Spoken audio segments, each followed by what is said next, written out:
visszaesésére indult. Eközben a halálcsillagon Vader éppen szokásos ellenőrzőkör útját tartja.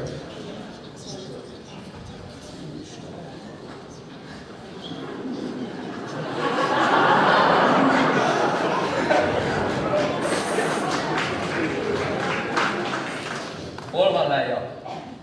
Jelentem, biztonságon megérkezett Jabbahoz a Tatooine-ra. Volt nála egy kis tartozásom, de én legalább kiegyenlítettem a számát ezzel a szép táncos nővel. Amúgy szokatlanul meleg van, talán fölkapcsolták a fűtést. Tudják, milyen nagy lesz a számla? De délután érkezik Sidious nagy úr. Ja, az már. Bárcsak én is főnök lennék már. Na mindegy.